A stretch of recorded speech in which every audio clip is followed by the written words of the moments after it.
La noche del 24 de mayo, un video comenzó a circular en redes sociales, desatando una ola de comentarios, críticas y, más adelante, horror.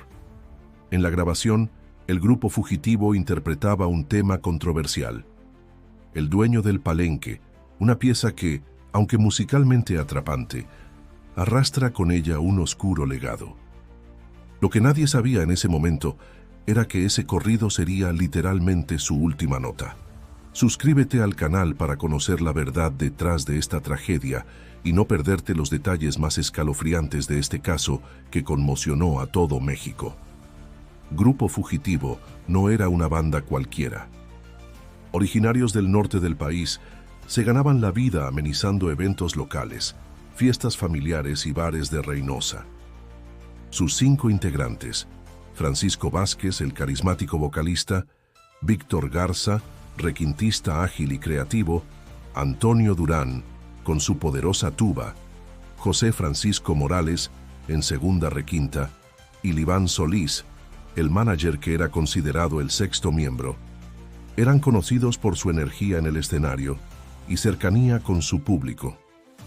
Pero también, como muchos músicos del género regional, sabían que su arte no solo entretiene, sino que puede también encender fuegos peligrosos si se interpreta en el lugar equivocado. El dueño del palenque no es una canción más. Escrita originalmente por Los Alegres del Barranco, el corrido hace referencia, de forma apenas velada, a Nemesio Oseguera Cervantes, alias El Mencho, líder del Cártel Jalisco Nueva Generación, CJNG. Con letras que glorifican su figura, mencionando poder, control y enfrentamientos, es una pieza vista por muchos como un acto de apología al crimen. Aún así, su ritmo pegajoso la ha llevado a convertirse en un éxito en muchos rincones del país.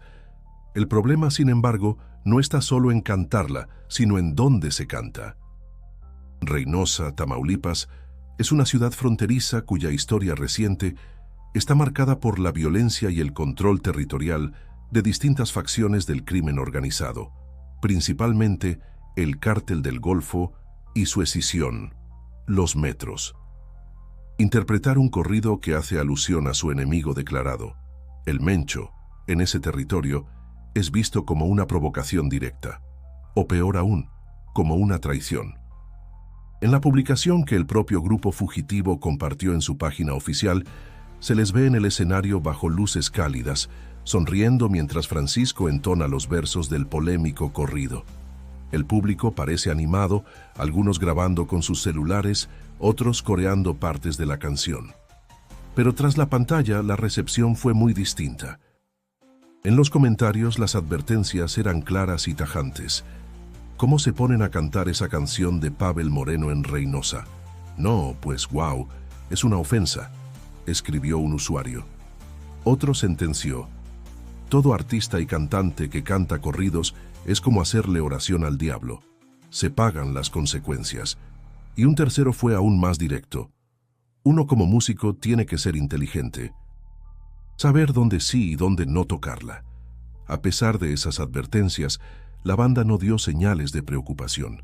Continuaron su noche como cualquier otra, sin saber que estaban entrando en una espiral de consecuencias letales. En grupos de WhatsApp y páginas locales comenzaron a circular teorías, rumores, versiones sin confirmar, pero con un trasfondo creíble. Su presentación había molestado a alguien importante. El eco del corrido parecía haberse expandido más allá del bar, tocando los oídos de aquellos que no toleran menciones al enemigo en su territorio. Y es que en ese mundo subterráneo, donde el arte choca con el poder, donde las canciones pueden ser vistas como insultos o declaraciones de guerra, un mal verso en la tierra equivocada puede convertirse en una sentencia de muerte. En las horas siguientes, el ambiente se tornó denso. Los teléfonos dejaron de sonar, los mensajes no fueron respondidos. Los 5 integrantes del grupo fugitivo, hasta ese momento activos en redes sociales y en contacto constante con sus familias, simplemente desaparecieron. Lo que parecía una noche común de presentación se transformaría en el inicio de un caso que escalaría a niveles nacionales. La tragedia apenas comenzaba, y pronto las autoridades, los medios y una figura inesperada se verían involucrados en la búsqueda de respuestas.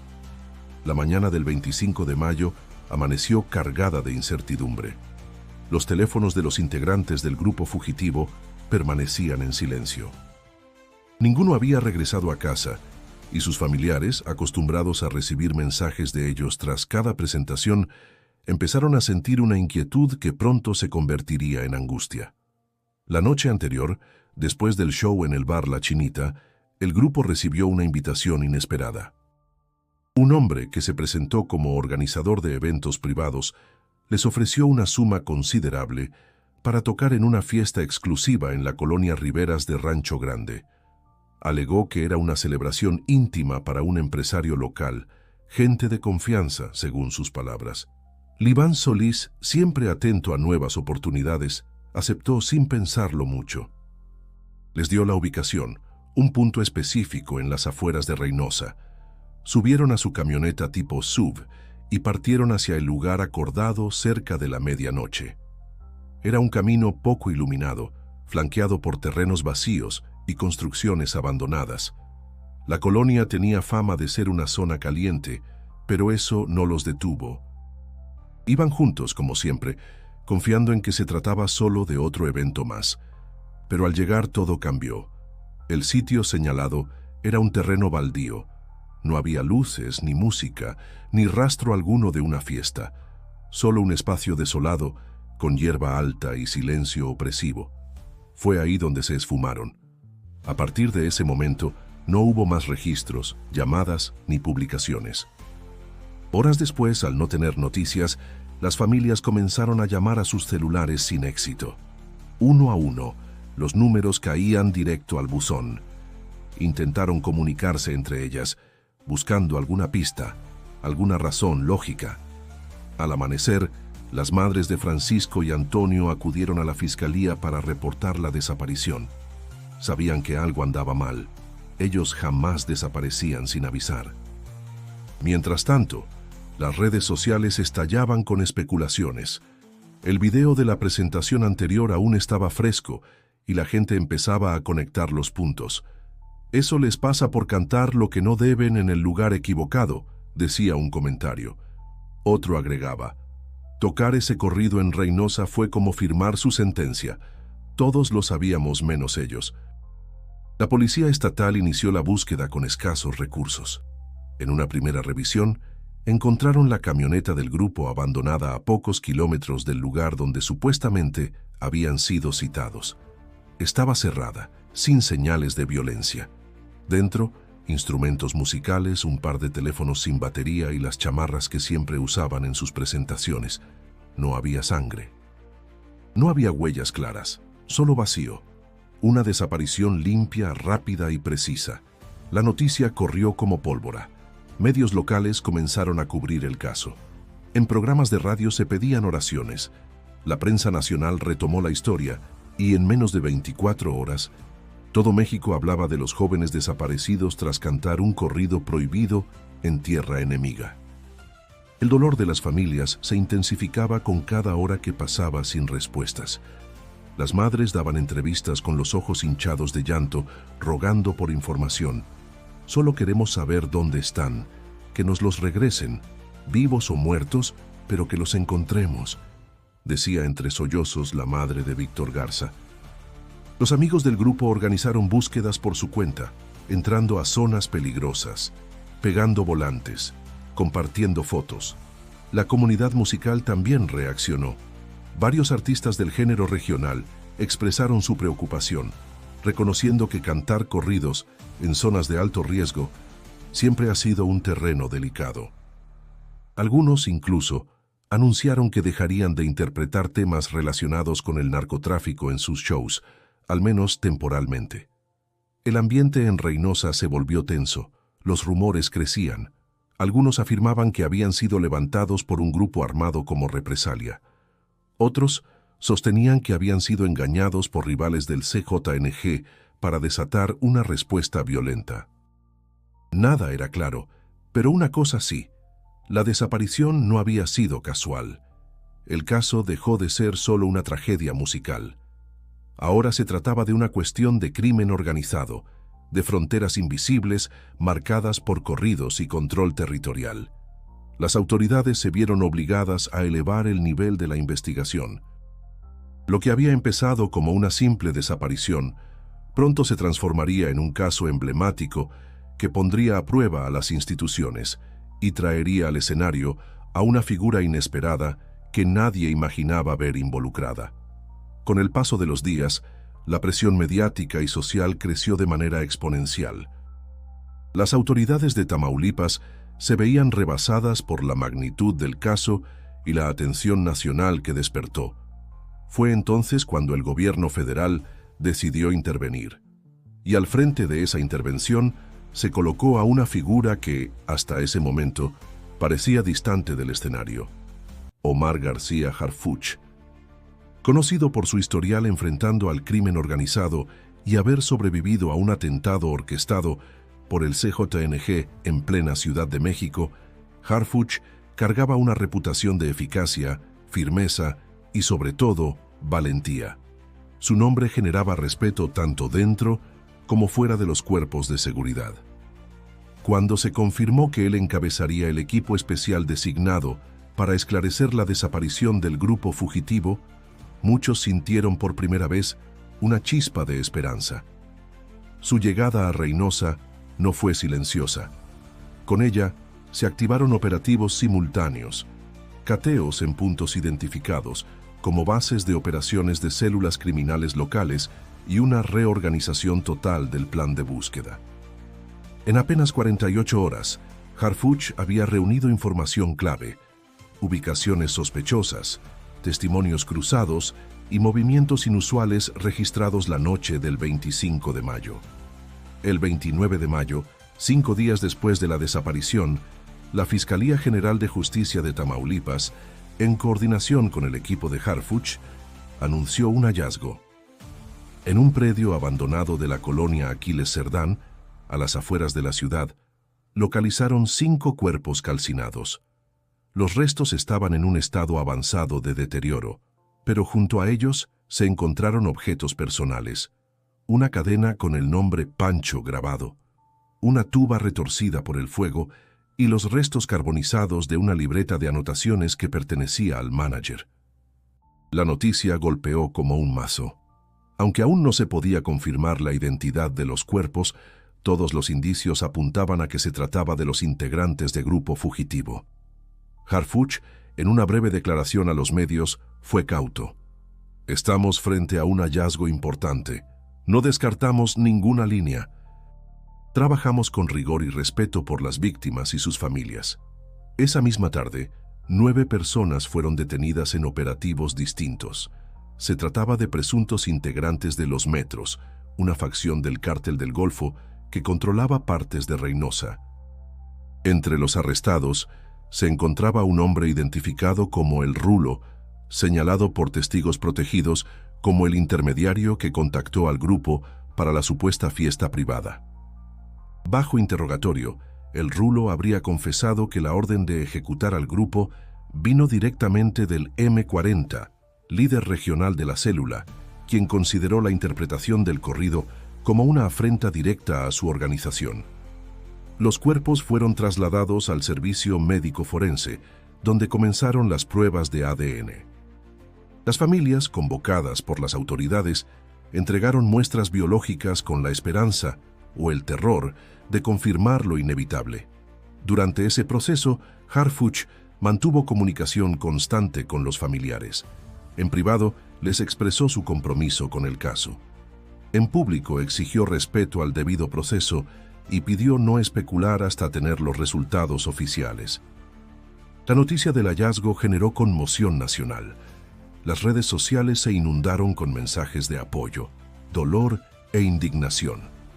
Varias celebridades del ámbito musical y cultural expresaron su tristeza, pero también hubo voces que pedían justicia, que exigían una respuesta firme del Estado y que denunciaban el riesgo constante que enfrentan los artistas en regiones dominadas por el crimen. Mientras tanto, los operativos continuaban. Bajo la supervisión directa de Harfuch, se inspeccionaron más de 15 propiedades relacionadas con los detenidos. Se encontraron armas, dinero en efectivo, drogas y teléfonos celulares con conversaciones comprometedoras. Cada pista, cada mensaje, cada objeto hallado ayudaba a reconstruir las últimas horas del grupo. El trabajo de Harfuch no se limitó al despliegue operativo. También comenzó una revisión más profunda, las relaciones entre autoridades locales y grupos criminales, la posible filtración de información sobre movimientos del grupo e incluso la implicación de terceros que podrían haber facilitado el crimen. La imagen de Harfuch caminando entre los restos del predio, observando en silencio, mientras peritos recolectaban evidencias, se volvió viral. Para muchos, representaba la esperanza de que, por una vez, el poder del narco no quedara impune. La investigación avanzaba con velocidad, pero aún faltaba una pieza clave: confirmar sin dudas la identidad de los cuerpos encontrados. El 31 de mayo, tras días de espera y sufrimiento, llegaron los resultados que nadie quería recibir. Las pruebas de ADN realizadas por el Servicio Médico Forense confirmaron lo que las evidencias ya sugerían. Los cuerpos encontrados en el predio de la colonia Aquiles Cerdán pertenecían, sin lugar a dudas, a los 5 miembros del grupo fugitivo: Francisco Vázquez, Víctor Garza, Antonio Durán, José Francisco Morales y Liván Solís. Sus nombres, antes conocidos en pequeños escenarios del norte del país, ahora resonaban en todo México como símbolo de una tragedia marcada por la brutalidad y la impunidad. Las familias fueron informadas de manera privada, pero la noticia se filtró a los medios minutos después. Las redes sociales se llenaron de mensajes de duelo, con fotos del grupo, fragmentos de sus canciones y un grito unánime: justicia. En Reynosa, varias escuelas suspendieron clases y se organizaron vigilias en plazas públicas. El ambiente era de luto colectivo. Lo que más indignó a la sociedad no fue solo la confirmación de su asesinato, sino el motivo detrás de él. Las investigaciones lideradas por Harfuch revelaron un móvil tan absurdo como aterrador: la interpretación de un corrido. En pleno siglo XXI, cantar una canción en el lugar equivocado había desencadenado una ejecución colectiva. La canción en cuestión, El dueño del palenque, había sido interpretada en otras ciudades sin consecuencias. Pero hacerlo en Reynosa, territorio dominado por los metros, representaba una afrenta directa. El corrido, al exaltar la figura de El Mencho, era percibido como una provocación, casi una burla por parte del cártel rival. Para el M40, líder local, ese acto no podía quedar impune. En conferencia de prensa, Harfuch fue contundente. Sin rodeos, explicó que el crimen fue ordenado como represalia simbólica. No se trató de una deuda ni de un ajuste de cuentas. Fue una ejecución ejemplarizante por un acto considerado ofensivo dentro de los códigos internos del crimen organizado. Eso no puede tolerarse, no en México, no en ninguna parte. La declaración causó revuelo. Por un lado, revelaba la brutalidad con la que operan estos grupos, pero también exponía el poder que tienen para imponer sus reglas, incluso sobre la libertad de expresión.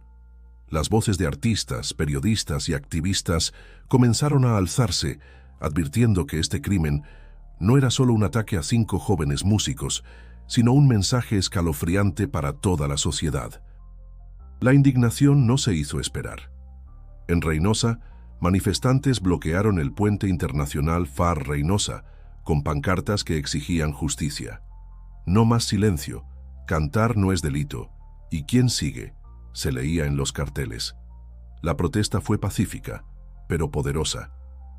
Las familias de las víctimas también estuvieron presentes, sosteniendo fotos de sus hijos, vestidos de blanco, con los ojos enrojecidos y la voz quebrada.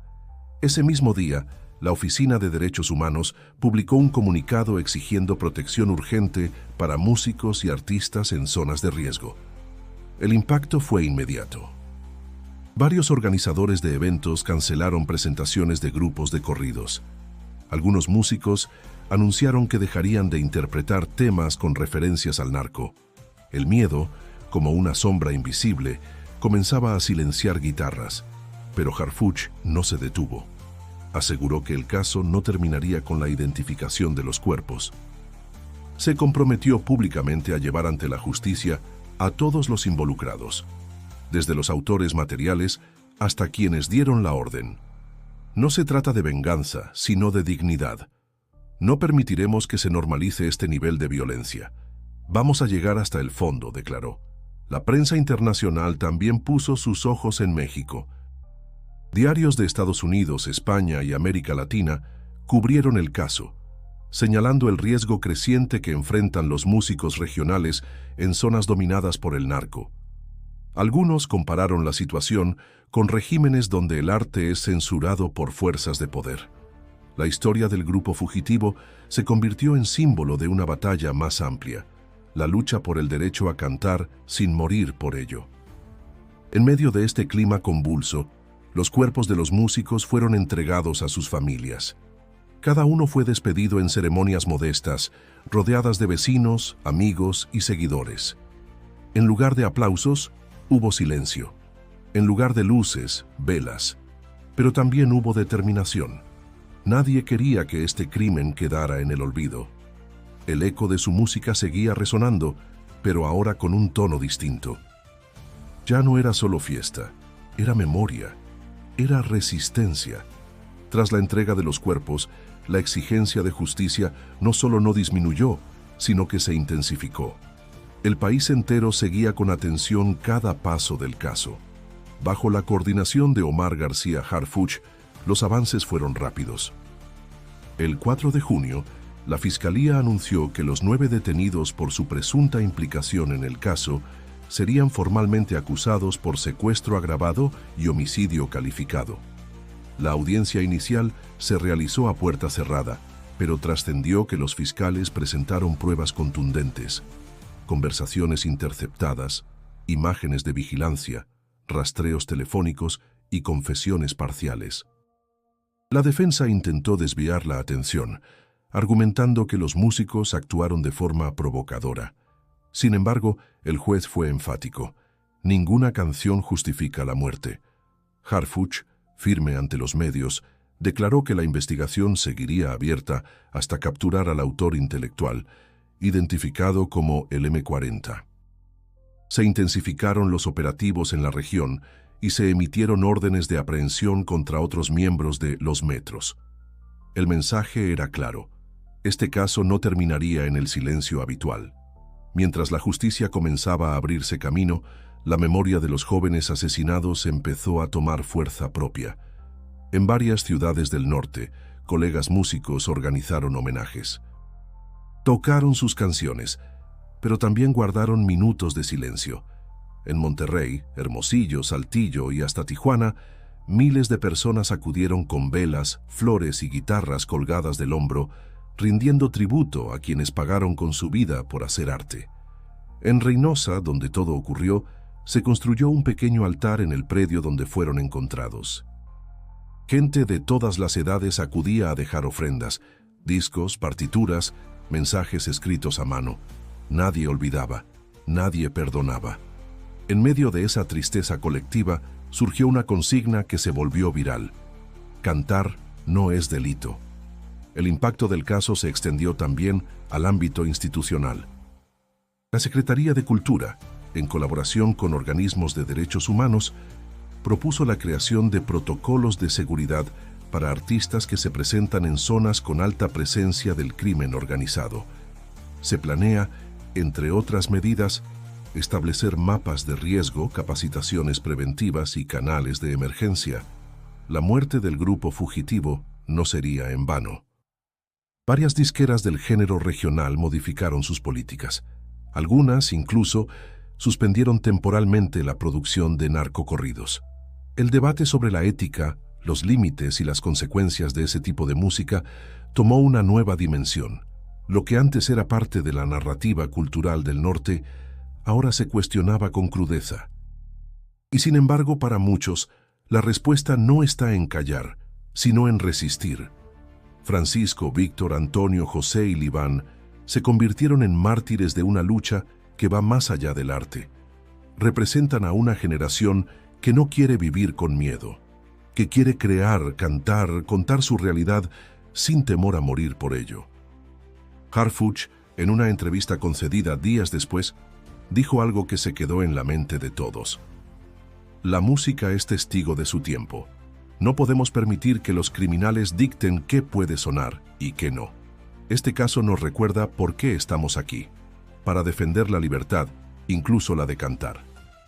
Y así fue como la historia del grupo fugitivo, que comenzó con un corrido interpretado en una noche cualquiera, se transformó en símbolo de algo mucho más grande. De dolor, sí, pero también de memoria, resistencia y un grito firme: nunca más. Suscríbete al canal para más historias que revelan la verdad detrás de los titulares. Aquí damos voz a lo que muchos prefieren callar. Y si quieres seguir explorando las consecuencias de los narcocorridos en México y cómo afectan a la sociedad, haz clic en el video que aparece en pantalla, porque la historia no termina aquí.